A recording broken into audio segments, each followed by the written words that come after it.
dari kelompok 1 PBAK yang akan membawakan video dengan judul Merugikan Keuangan Negara. Perkenalkan, saya Clarissa Zini dengan NIM akhir 056. Dan saya Bernian Dudia Febriansari dengan NIM akhir 032. Saya Ufidelista Lelasari dengan NIM akhir 033. Saya Rizky Firmansyah dengan NIM akhir 081. Saya Najibah Miftahur Rahmah dengan NIM akhir 057. Saya Nandari Vanovitasari dengan NIM akhir 012. Saya Kenan Aikinanti dengan NIM akhir 080. Selamat menyaksikan teman-teman.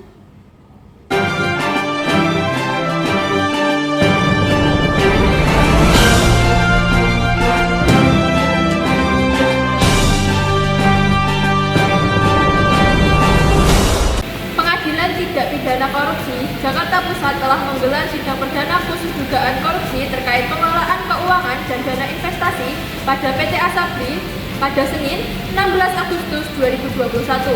Sidang tersebut beragendakan pembacaan dakwaan untuk 8 orang terdakwa.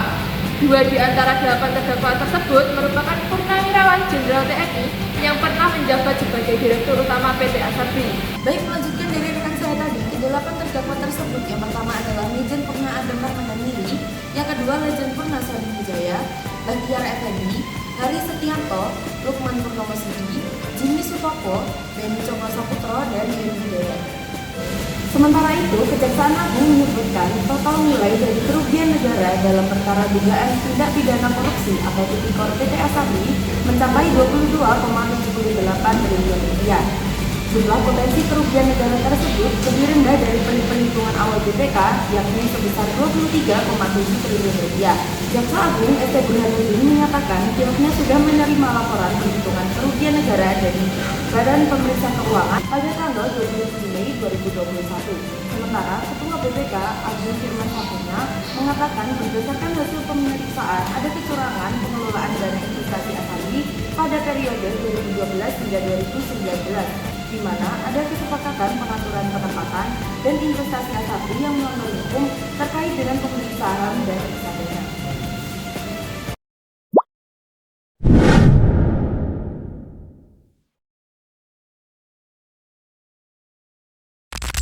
Dakwaan terhadap para terdakwa tersebut dibuat secara terpisah. Selain para terdakwa yang telah disebutkan tadi, terdapat satu orang lagi yaitu Ilham Wardana Gilang Siregar selaku Ketua Divisi Investasi periode 2012 sampai 2016 yang dijadikan tersangka.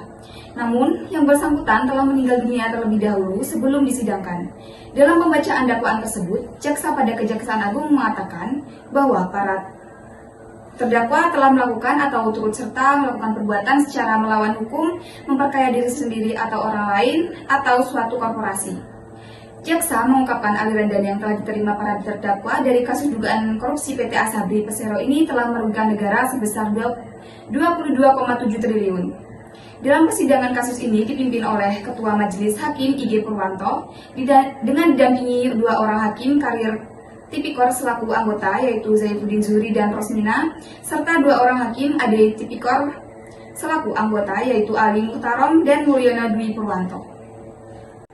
Kasus ini bermula ketika Direktur Utama, Direktur Investasi, dan Direktur Keuangan serta Kadif Investasi Asabri bersepakat dengan pihak luar yang bukan merupakan konsultan investasi ataupun manajer investasi untuk membeli atau menukar saham dalam portofolio PT Asabri Persero pada rentang tahun 2012 sampai 2019. Mereka menukar saham dalam portofolio PT Asabri Persero dengan saham-saham milik Heru Hidayat, Beni Joko Saputro, dan Lukman dengan harga yang telah dimanipulasi menjadi tinggi. Manipulasi harga tersebut bertujuan agar kinerja portofolio PT Asabri Persero terlihat seolah baik-baik. Setelah saham-saham tersebut menjadi milik PT Asabri Persero, kemudian saham tersebut ditransaksikan atau dikendalikan oleh Heru, Beni, dan Lukman berdasarkan kesepakatan bersama dengan direksi PT Asabri Persero, sehingga saham tersebut seolah-olah bernilai tinggi dan likuid. Padahal transaksi tersebut hanya ditransaksi semu untuk menguntungkan Heru, Beni, dan Lukman serta merugikan investasi PT Asabri Persero.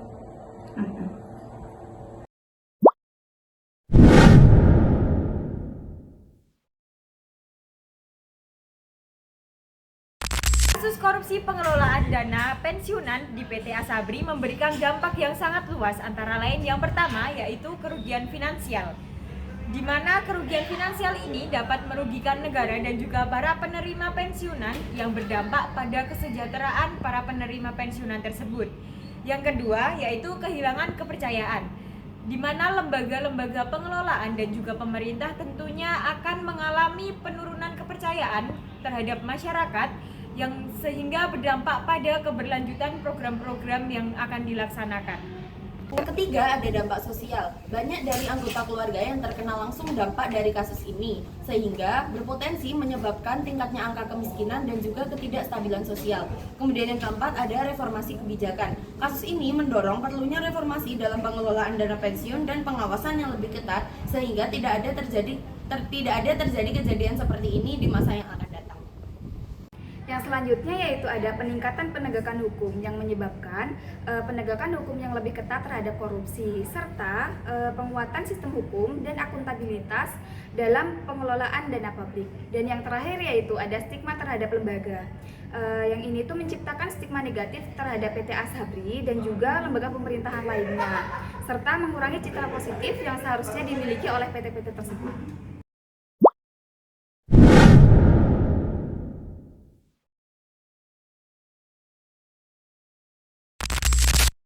PT Asabri telah mengimplementasikan berbagai strategi untuk mencegah adanya korupsi, kolusi, dan nepotisme atau KKN dalam operasionalnya. Berikut adalah beberapa langkah penting yang diambil oleh perusahaan. Untuk pertama yaitu ada penghargaan dan pengakuan dengan unit pengendalian gratifikasi atau UPG, di mana PT Asabri pada tahun 2023 telah menerima penghargaan sebagai UPG terbaik dalam kategori monitoring dan evaluasi implementasi pengendalian gratifikasi dari KPK. Ini menunjukkan komitmen perusahaan dalam mengendalikan gratifikasi dan menjaga integritas. Lalu yang kedua yaitu ada sistem dan kebijakan.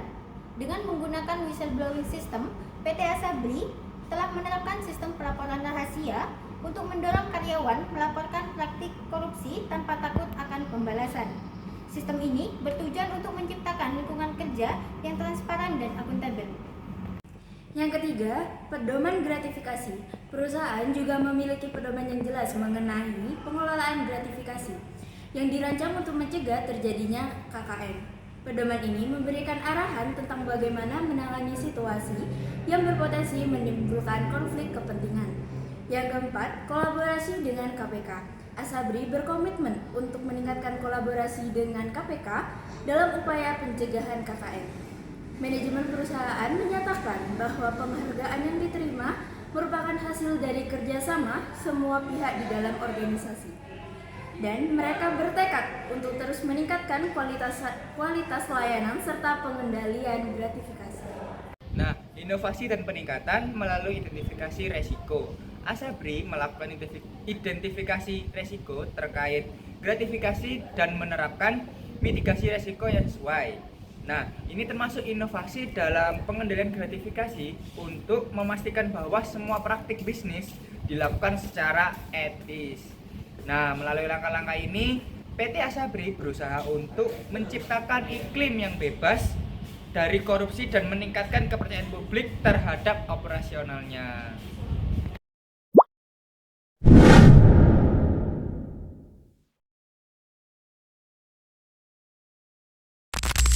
Mahasiswa memiliki peran penting dalam gerakan anti korupsi, terutama terkait kasus korupsi pengelolaan dana pensiun di PT Asabri yang merugikan negara sebesar 22,78 triliun.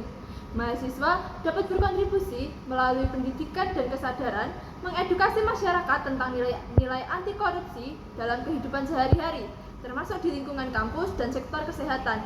Selain itu, mahasiswa dapat terlibat dalam advokasi dan penelitian. Dengan demikian, mereka berfungsi sebagai agen perubahan yang kritis dan dalam mengurangi praktik korupsi. Sekian dari kami. Wassalamualaikum warahmatullahi wabarakatuh.